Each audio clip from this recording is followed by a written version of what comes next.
तो प्यारे विद्यार्थियों नमस्कार, स्वागत है आप सबका एक और नए वीडियो में। प्यारे विद्यार्थियों, आज हम यहाँ पर देखेंगे प्री बोर्ड परीक्षा 2026 के लिए कक्षा 12 का अर्थशास्त्र विषय का पूरा पेपर और इस पेपर का पूरा सॉल्यूशन। जी हाँ प्यारे बच्चों, आज मेरे द्वारा यहाँ पर आपको पूरा का पूरा पेपर विद सॉल्यूशन के साथ में बताया जाएगा। एक भी क्वेश्चन का आंसर प्यारे बच्चों यहाँ से आपका मिस नहीं होगा। अब चलो अपन जल्दी से आगे बढ़ते हैं, समझते हैं कि प्री बोर्ड परीक्षा 2026 का कक्षा 12 का आपका अर्थशास्त्र विषय का पेपर आपको परीक्षाओं में देखने को कैसा मिलेगा। ए टू जेड सभी के सभी क्वेश्चन और उन क्वेश्चन के उत्तर प्यारे बच्चों आपको बताए जाएंगे। तो चलो अपन जल्दी से आगे बढ़ते हैं, समझते हैं प्री बोर्ड परीक्षा 2026 का कक्षा 12 का अर्थशास्त्र का पूरा पेपर और इस पेपर का पूरा सॉल्यूशन। तो देख लीजिएगा प्यारे बच्चों, इस प्रकार का पूरा क्वेश्चन पेपर आपका परीक्षाओं में आपको देखने को मिलेगा। एक भी क्वेश्चन का उत्तर प्यारे बच्चों यहाँ से आपका मिस नहीं होगा। अब चलो इसके बाद में अपन आगे बढ़ते हैं, समझते हैं आपके पूरे पेपर को और इस पेपर के पूरे सॉल्यूशन को, ताकि प्यारे बच्चों आपको पूरा का पूरा पेपर अच्छे से समझ में आ सके। देखिएगा इस प्रकार का पूरा पेपर होगा आपका परीक्षाओं में, जैसा कि मैं आपको बता रहा हूँ। अब चलो अपन एक एक करके क्वेश्चन के आंसर को समझते हैं। पहला क्वेश्चन पूछा है, अर्थव्यवस्था को वर्गीकृत किया जा सकता है, देख सकते हो प्यारे बच्चों, पूंजीवादी रूप में, समाजवादी रूप में, मिश्रित रूप में या उपरोक्त सभी में। तो देखो इसका राइट आंसर आपका उपरोक्त सभी आ जाएगा। और अब अगला क्वेश्चन, निम्नलिखित में से किस अर्थव्यवस्था में निजी एवं सार्वजनिक क्षेत्र का से अस्तित्व पाया जाता है। देखो इसका राइट आंसर प्यारे बच्चों, निजी एवं सार्वजनिक क्षेत्र का से अस्तित्व किस में पाया जाता है, मिश्रित अर्थव्यवस्था में। और अब अगला क्वेश्चन, जब कुल उपयोगिता अधिकतम होती है तब सीमांत उपयोगिता होती है, देख सकते हो प्यारे बच्चों, ऐसी स्थिति में सीमांत उपयोगिता शून्य होती है। और अब अगला क्वेश्चन, गिवन वस्तुओं के लिए मांग की कीमत लोच होती है, देख सकते हो प्यारे बच्चों, गिवन वस्तुओं के लिए मांग की कीमत लोच ऋणात्मक होती है। और अब अगला क्वेश्चन प्यारे बच्चों पढ़ते हैं, क्या दे रखा है, वस्तु की उस मात्रा को क्या कहते हैं जिसे विक्रेता निश्चित समय बाजार कीमत पर बेचने के लिए तैयार हो। देख सकते हो प्यारे बच्चों, इसको क्या कहते हैं, तो देखो इसे कहते हैं पूर्ति, ठीक है। और अब अगला क्वेश्चन, ऐसी वस्तुओं जिनका एक दूसरे के बदले में प्रयोग किया जाता है कहलाती है, देख सकते हो प्यारे बच्चों, ऐसी वस्तुओं को हम कहते हैं स्थानापन्न वस्तुएं। इस क्वेश्चन का राइट आंसर होगा, जो कि 12 नंबर का लिखा है। और अब अगला क्वेश्चन, उपभोक्ता का संतुलन उस बिंदु पर होता है जब, देख सकते हो बच्चों, इस क्वेश्चन का राइट आंसर आपका आ जाएगा सीमांत उपयोगिता बराबर मूल्य, ठीक है ना। इस क्वेश्चन का उत्तर ये आपका होगा, ठीक है। और उसके बाद में चलो अपन आगे बढ़ते हैं, अगले क्वेश्चन को पढ़ते हैं। तो देखो यहाँ तक के सभी क्वेश्चन के उत्तर तो मैंने बता दिए। उसके बाद में देखो यहाँ से आप लोग रिक्त स्थानों की पूर्ति को देख लो। रिक्त स्थान पूर्ति आपके पेपर में परीक्षाओं में इस प्रकार से पूछी जाएगी, अल्पकालीन उत्पादन फलन की व्याख्या द्वारा की जाती है। देखो बच्चों, यहाँ से आपको लिखकर आना होगा, साधनों के प्रतिफल के द्वारा की जाती है। क्या लिखोगे, साधनों के और उसके बाद में प्रतिफल के द्वारा इसकी व्याख्या की जाती है। और अवधि में स्थिर लागत नहीं होती। देखो बच्चों, यहाँ पर आपको लिखकर आना होगा, दीर्घ अवधि में स्थिर लागत नहीं होती है। सीमांत लागत केवल लागतों पर निर्भर करती है। देख सकते हो बच्चों, यहाँ पर आपको लिखकर आना था परिवर्तनशील। क्या लिखोगे, परिवर्तनशील लागतों पर निर्भर करती है। उत्पादन बंद कर देने पर परिवर्तनशील लागतें हो जाती है, देख सकते हो बच्चों, क्या हो जाती है, शून्य हो जाती है। सीमांत आगम आय में परिवर्तन की दर है, देख सकते हो बच्चों, सीमांत आगम, देखो सीमांत आगम शून्य आय में परिवर्तन की दर है, यहाँ पर आपको शून्य लिखकर आना था। और उसके बाद में चलो अपन आगे बढ़ते हैं, अगले क्वेश्चन के आंसर को पढ़ते हैं। तो देखो अगला क्वेश्चन कहता है, कम कीमत पर कुल पूर्ति स्टॉक से होती है। देखो बच्चों, कम कीमत में कुल पूर्ति स्टॉक से क्या होती है, कम कीमत पर कुल पूर्ति स्टॉक से यहाँ पर आपको लिखकर आना था, कम कीमत पर कुल पूर्ति स्टॉक से कम होती है। क्या लिखोगे यहाँ पर, कम, ठीक है। और उसके बाद में चलो अपन आगे बढ़ते हैं, अगले क्वेश्चन के आंसर को देखते हैं। देखो अगला क्वेश्चन आपके पेपर में परीक्षाओं में प्यारे बच्चों ये दिया गया है, इसको भी पढ़ लें आप लोग। यहाँ पर लिखा जोड़ी, जोड़ी का मिलान आपको कैसे करना होगा। अतिरिक्त मांग की जोड़ के मिलान प्यारे बच्चों आपका किससे हो जाएगा, देखो इसकी जोड़ के मिलान प्यारे बच्चों आपका ए नंबर से हो जाएगा।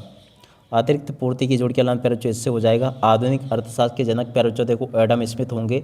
महामंदी वर्ष प्यारे बच्चों देखो 1929। और सकल घरेलू उत्पाद प्यारे बच्चों देखो जीडीपी आ जाएगा। और सकल राष्ट्रीय उत्पाद प्यारे बच्चों देखो आपका जीएनपी आ जाएगा, ठीक है। ऐसा आप लोग देख लें। उसके बाद में देखो इस प्रकार से क्वेश्चन पूछे जाएंगे, एक वाक्य पर एक शब्द में उत्तर पूछे आपसे। तो चलो मैं आपको इन क्वेश्चन के उत्तर बताता हूँ। अंतिम वस्तुएं किसे कहते हैं, तो देखो प्यारे बच्चों, इन क्वेश्चन के उत्तर को आप लोग देख लो, ये लिखा इस क्वेश्चन का उत्तर, ठीक है। उसके बाद में देखो मूल्यह्रास किसे कहते हैं, इस क्वेश्चन का उत्तर ये लिखा है। आरबीआई का पूर्ण रूप प्यारे बच्चों आपको लिख कर आना होगा। बंद अर्थव्यवस्था किसे कहते हैं, इस क्वेश्चन के उत्तर को यहाँ से देख कर लिख दो। और उसके बाद में देखो इन प्रश्नों को पढ़ लेना, सत्य सत्य को। सत्य सत्य में देखा जाए तो देख सकते हो बच्चों, पहला जो क्वेश्चन पूछा ना, केन्स का रोजगार सीमांत प्रभावपूर्ण मांग पर निर्भर करता है, ये प्यारे बच्चों आपका सत्य होगा। पूर्ति स्वयं मांग का सृजन करती है, कथन जेबीसी का है। देख सकते हो बच्चों ये क्वेश्चन भी सत्य होगा। बाजार का नियम किसने दिया था? देख सकते हो बच्चों बाजार का नियम किसने दिया था? असत्य होगा। विकासशील राष्ट्रों के लिए घाटे का बजट उपयोगी होता है। देख सकते हो ये भी आपका सत्य हो जाएगा। आज संतुलित बजट में आय बराबर होती है। तो देख पर ये क्वेश्चन जो पूछा ये भी आपका सत्य होगा। व्यापार शेष बराबर द्रव्य मदों का निर्यात माइनस द्रव्य मदों का आयात। देखो बच्चों ये क्वेश्चन भी आपका सत्य हो जाएगा। स्थिर विनिमय दर का निर्धारण सरकार द्वारा किया जाता है। देख सकते हो बच्चों ये क्वेश्चन आपका क्या हो जाएगा? स्थिर विनिमय दर का निर्धारण सरकार के द्वारा किया जाता, बिल्कुल किया जाता है, ये आपका सत्य होगा। ठीक है। उसके बाद में देखो आदर्श अर्थशास्त्र किसे कहते हैं? तो देखो इस क्वेश्चन के उत्तर को यहाँ से देखकर लिख देना। ये लिखा प्यारे बच्चों आपके इस क्वेश्चन का पूरा उत्तर जो कि मैंने आपको बता दिया। बाजार अर्थव्यवस्था किसे कहते हैं? इस क्वेश्चन का उत्तर प्यारे बच्चों ये दे रखा है। और उसके बाद में देखो अगला क्वेश्चन पढ़ते हैं, कुल लागत किसे कहते हैं? तो देखो कुल लागत किसे कहते हैं इस क्वेश्चन का उत्तर ये लिखा है। सीमांत लागत किसे कहते हैं? इस क्वेश्चन का उत्तर ये लिखा है। और अब अगला क्वेश्चन प्यारे जो पढ़ते हैं जो कि आपको मैं बताऊंगा ना, ठीक वैसे के वैसे क्वेश्चंस आपके पेपर में परीक्षाओं में आपसे पूछे जाएंगे। यहाँ पर क्वेश्चन दे रखा है उच्चतम निर्धारित कीमत किसे कहते हैं? तो देखो प्यारे जो उच्चतम निर्धारित कीमत किसे कहते हैं इस क्वेश्चन का उत्तर ये लिखा है। न्यूनतम निर्धारित कीमत किसे कहते हैं? इस क्वेश्चन का उत्तर प्यारे बच्चों आपको ये दे रखा है। और उसके बाद में देखो अगला क्वेश्चन संतुलन कीमत किसे कहते हैं? देखो यहाँ पर क्वेश्चन पूछा संतुलन कीमत किसे कहते हैं। देखो संतुलन कीमत किसे कहते हैं इस क्वेश्चन के उत्तर को यहाँ से देख लो। और बाजार संतुलन का अर्थ आपको लिखकर बताना होगा। और उसके बाद में देखो प्रश्न नंबर 10 स्टॉक तथा प्रभाव में कोई दो अंतर आपको बताने हैं। देखो बच्चों स्टॉक और प्रभाव में दो अंतर इस प्रकार से लिख देना जो कि मैंने आपको बता दिए। और उसके बाद में देखो यहाँ पर क्वेश्चन पूछा मध्यवर्ती वस्तु के दो उदाहरण आपको बताने हैं। देखो मध्यवर्ती वस्तु के दो उदाहरण यहाँ से देख कर लिख दो। और इसके बाद में देखो अगला क्वेश्चन वस्तु विनिमय प्रणाली की दो कठिनाइयाँ आपको लिखनी है। देखो वस्तु विनिमय प्रणाली की दो कठिनाइयाँ इस प्रकार से आपको लिख देनी है। मुद्रा के कोई दो पैराचुत कार्य आपको लिख कर आने होंगे। और उसके बाद में देखो अगला क्वेश्चन राष्ट्रीय आय मापन की विधि किसे कहते हैं? देखो इस क्वेश्चन के उत्तर को प्यारे बच्चों यहाँ से देख कर लिख दो। ये भी पूरा का पूरा याद कर लेना। दोहरी गणना की समस्या क्या से कैसे बचा सकते हैं इस क्वेश्चन के उत्तर को यहाँ से देख कर लिख देना। और 13वां क्वेश्चन पूछा है समग्र मांग का अर्थ आपको लिखना है। तो देखो समग्र मांग का अर्थ यहाँ से देख कर लिख दो। प्रभावपूर्ण मांग किसे कहते हैं इस क्वेश्चन के उत्तर को प्यारे बच्चों यहाँ से देख कर लिख दो। और उसके बाद में देखो अगला क्वेश्चन पढ़ते हैं क्या दे रखा है। यहाँ पर क्वेश्चन लिखा है मितव्ययिता का विरोधाभास बताइए। तो देखो बच्चों मितव्ययिता का विरोधाभास इस प्रकार से आप लोग देख ले। गुणक किसे कहते हैं इस क्वेश्चन का उत्तर ये लिखा है। और उसके बाद में देखो प्रश्न नंबर 15 उपभोग फलन किसे कहते हैं? 15वें क्वेश्चन के उत्तर को प्यारे बच्चों यहाँ से देख कर लिख देना। ये भी मैंने आपको बता दिया। और उसके बाद में देखो अगला क्वेश्चन न्यून मांग के दो कारण आपको बताने। इस क्वेश्चन के उत्तर को यहाँ से देख कर लिख दो। प्रश्न नंबर 10 के था आपका ये 16 मांग के नियम की सचित्र व्याख्या आपको करनी है। तो देखिएगा मांग के नियम की सचित्र व्याख्या इस प्रकार से कर देनी है आपको, ये बता दिया मैंने आपको। कुल उपयोगिता किसे कहते हैं इस क्वेश्चन के उत्तर को यहाँ से देख कर लिख दो। और अब अगला क्वेश्चन अनादि मांग वक्र की 3 विशेषता आपको बतानी है। तो देखो अनादि मांग वक्र की 3 विशेषता यहाँ से देख कर लिख दो। बजट सेट तथा बजट लाइन किसे कहते हैं इस क्वेश्चन के उत्तर को यहाँ से देख कर लिख दो। पूरा का पूरा आप लोग याद कर लें। और उसके बाद में देखो अगला क्वेश्चन पढ़ते हैं 18वां पूर्ण प्रतियोगिता की 3 विशेषता आपको बतानी है। तो देखो पर जो पूर्ण प्रतियोगिता की 3 विशेषता यहाँ से देख कर लिख दो, ये मैंने बता दिया आपको। ओके। और उसके बाद में देखो अगला क्वेश्चन पढ़ते हैं पूर्ति का नियम की सचित्र व्याख्या आपको करनी है। तो देखो इस क्वेश्चन के उत्तर को पूरा का पूरा देख लें। और अब अगला क्वेश्चन प्यारे जो पढ़ते हैं केंद्रीय बैंक के कोई 3 कार्यों का वर्णन कीजिए। देखो केंद्रीय बैंक के 3 कार्यों के वर्णन यहाँ से कर देना। नोट निर्गमन करता है, सरकार का बैंकर होता है, बैंकों का बैंकर होता है और विदेशी मुद्रा कोष का संरक्षक होता है। ठीक है। और उसके बाद में देखो यहाँ तक के सभी क्वेश्चन और उन क्वेश्चन के उत्तर प्यारे बच्चों मेरे द्वारा आपको बता दिए गए हैं। अब इसके बाद में चलो अपन आगे बढ़ते हैं, आगे के प्रश्नों के उत्तर को देखते हैं। देख सकते हो प्यारे बच्चों अगला क्वेश्चन ये पूछा है स्थानापन्न वस्तुएं किसे कहते हैं। तो देखिएगा प्यारे बच्चों यहाँ पर इसके पहले आप व्यापारिक बैंकों के 3 कार्यों को देख लें। देखो प्यारे बच्चों व्यापारिक बैंकों के 3 कार्य ये लिखे हैं, इस प्रकार से आप लोग देख लें और पूरा का पूरा इसको समझ लें।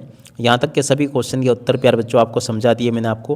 प्रश्न नंबर 20 कहता है स्थानापन्न वस्तुएं किसे कहते हैं? ऐसे 2 वस्तुओं के उदाहरण दीजिए जो एक दूसरे के स्थानापन्न हो। देखो इस क्वेश्चन के उत्तर को प्यारे बच्चों यहाँ से देख कर लिख दो। इसके अतवाले क्वेश्चन के उत्तर को यहाँ से देख कर लिख दो। और उसके बाद में जो क्वेश्चन पूछे ना उन सभी के सभी क्वेश्चन के उत्तर प्यारे बच्चों मैंने आपको बता दिए। ये उम्मीद करता हूँ कि आपको इन क्वेश्चन के उत्तर अच्छे से समझ में ज़रूर आ गए होंगे। यहाँ तक के जैसे क्वेश्चंस बताए ना, ठीक वैसे के वैसे क्वेश्चंस आपके पेपर में परीक्षाओं में देखने को मिलेंगे। 21वां क्वेश्चन पूछा है अल्पकालीन सीमांत लागत वक्र युवाकृति के क्यों होते हैं। तो देखो इस क्वेश्चन के उत्तर को यहाँ से देख कर जाना। यहाँ पर प्यारे बच्चों आपको मैंने पूरा का पूरा ये क्वेश्चन का उत्तर बता दिया। ठीक है। और उसके बाद में देखो इसके अतवाले क्वेश्चन का उत्तर प्यारे बच्चों ये दे रखा है, इसको भी देख लें आप लोग और पूरा का पूरा हल कर लेना। प्रश्न नंबर 22 जो पूछा प्यारे बच्चों, राजस्व व्यय तथा पूंजीगत व्यय में अंतर आपको बताना है। देखो इस क्वेश्चन के उत्तर को यहाँ से देखकर लिख दो और उसके बाद में जो क्वेश्चन पूछे ना उन क्वेश्चन को यहाँ से देख ले। अवमूल्यन तथा प्यारे बच्चों देखो मूल्यह्रास में अंतर आपको समझाना था। देखो अवमूल्यन और मूल्यह्रास में अंतर इस प्रकार से आपको देख लेना है। ये भी प्यारे बच्चों आपको मैंने पूरा का पूरा बता दिया। भुगतान संतुलन सदैव संतुलित रहता है, इसके बारे में आपको समझाना है। तो देखो इस क्वेश्चन के उत्तर को यहाँ से देखकर लिख देना। प्रश्न नंबर 22 जो पूछा आपके पेपर में, राजस्व व्यय तथा पूंजीगत व्यय में अंतर आपको बताना था, ठीक है ना। तो राजस्व व्यय और पूंजीगत व्यय में आपको अंतर इस प्रकार से लिख देना। पूरा का पूरा बता दिया मैंने आपको। तो इस प्रकार से प्यारे बच्चों आप लोग पूरा का पूरा पेपर में आपको बता चुका हूँ। आप सब लोग इस वीडियो को ज़्यादा से ज़्यादा शेयर जरूर करना। अब इसी के साथ में इस वीडियो को यहीं पर पूरा करते हैं। नमस्कार, जय हिंद, जय भारत।